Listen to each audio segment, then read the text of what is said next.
পিরোজপুর ২ আসনের স্বতন্ত্র প্রার্থী ঘোড়ামার্কা ভান্ডারিয়ায় মাহমুদ হোসেন প্রচার প্রচারণা ও পথসভা করেছেন।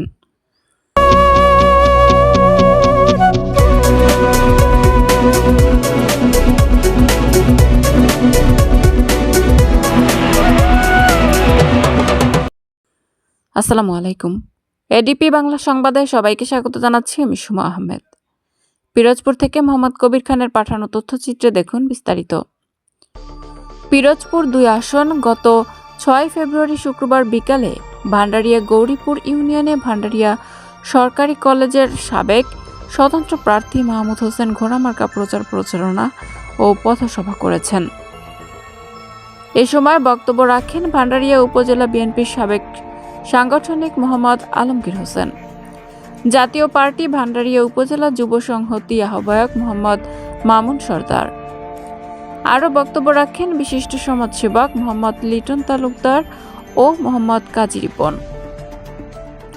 এই সময় মাহমুদ হোসেন গৌরীপুর ও মঞ্জু মার্কেট পথসভা বক্তব্যে তিনি বলেন, আমার বড় ভাই সাবেক মন্ত্রী জনাব আনোয়ার হোসেন মঞ্জু, তিনি ৩৮ বছর ধরে এই দেশে রাজনীতি করেছেন। তিনি অনেক উন্নয়ন করেছেন। তিনি এমন কোনো স্থান নেই, এমন কোনো গ্রাম নেই যেখানে তিনি যায়নি। আপনারা জানেন যে আগামী ১২ তারিখে এই দেশে কাঙ্ক্ষিত নির্বাচন হবে। এই নির্বাচনে আমাকে ঘোড়ামার্কায় ভোট দিয়ে বিজয় করবেন। আমি যদি নির্বাচিত হই তাহলে আমি আমার বড় ভাইয়ের বাকি অসমাপ্ত কাজগুলো সমাপ্ত করতে চাই এবং আপনাদের পাশে সবসময় থাকব এবং উন্নয়নের ধারাকে অব্যাহত রাখব। এ সময় উপস্থিত ছিলেন ভান্ডারিয়া বিএনপি সাবেক যুগ্ম আহ্বায়ক মোহাম্মদ মুস্তফা শরীফ, সাবেক ইউপি সদস্য শাহানা ফরিদ ও বিএনপির নেতা হাবিবুর রহমান আকন প্রমুখ। আজকের এই যে বক্তৃতা দেওয়ার কথা ছিল ততটুকু না, অশান্তি চান, শান্তি চাইলে মাহমুদ হোসেন আমাদের সকলের নির্বাচন, এটা আনোয়ার হোসেন মঞ্জু সাহেবের নির্বাচন। শোনেন, এই ঘোড়ামার্কার যদি বিজয় হয় আবার হয়েছেন।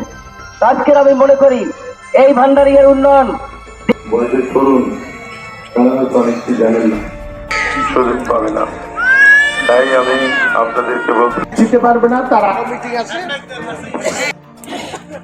আজকের এখানে দাড়ি পেকে গেছে, চেহারায় কোনো মিল নাই, আমি চিনতে পারতেছি না।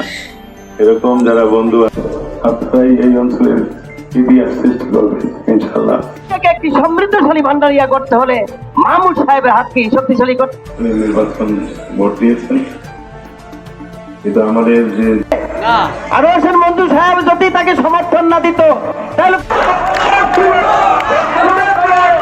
আজকে এই কর্মী এর সাথে